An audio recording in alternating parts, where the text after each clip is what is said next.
I'm Bill Hanna. And I'm Jenn Aldoy, and we are the Start Packing team.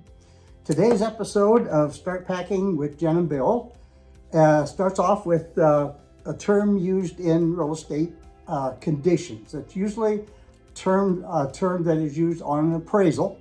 When the appraisal comes back, there are certain conditions that need to be met for the property to be able to move forward with the lending process. Government-backed loans, which are VA, FHA, and USDA loans, we're going to see these conditions more on those.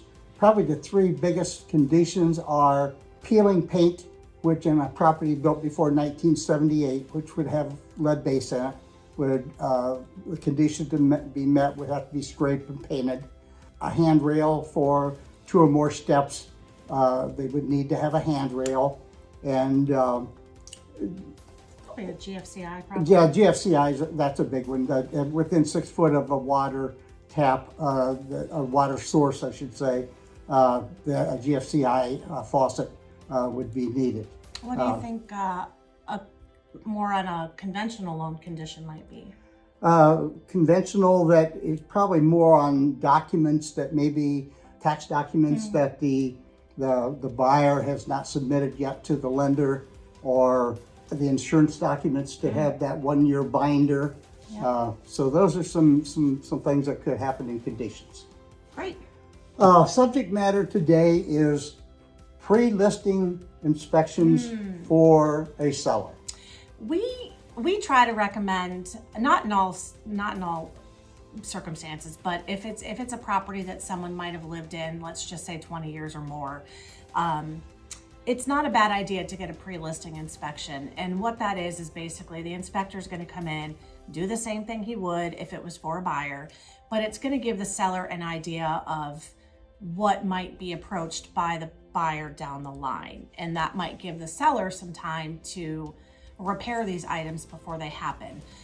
Sometimes it's as simple as, a seller hasn't been in their attic. They haven't been in the crawl. They don't realize that there's not enough ventilation, and so there's probably some fungal growth down there.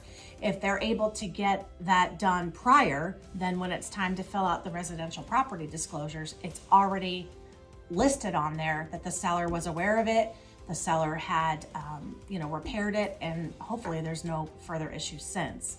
Another reason why would be, just as a bargaining tool. You can even get an inspection and give it to any potential buyers and say, look, we just had this done a month ago. If you want to save the cost, we are going to share our inspection report with you.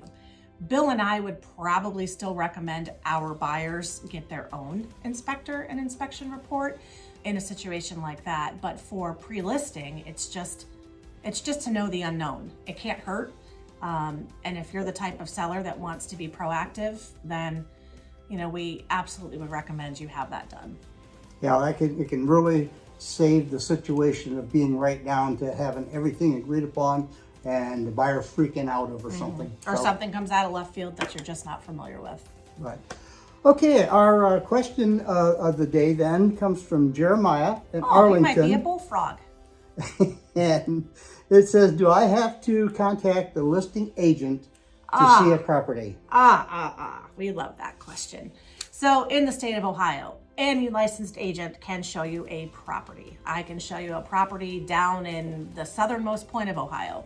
I can show you a property up at the lake. Whoever's name is on the sign is representing the seller. That is their first duty, is to the seller.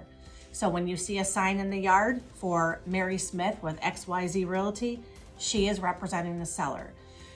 We would recommend that you get a buyer's agent. So there's some separation between what the seller is doing and what the buyer is doing, and to make sure everyone is represented equally.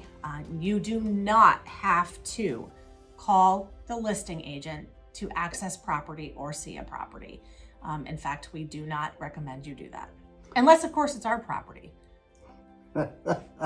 Hey, Jen, you said if we have a property at the lake or in southernmost point of Ohio, you go show the one at southernmost point of Ohio, and I'll go to the lake.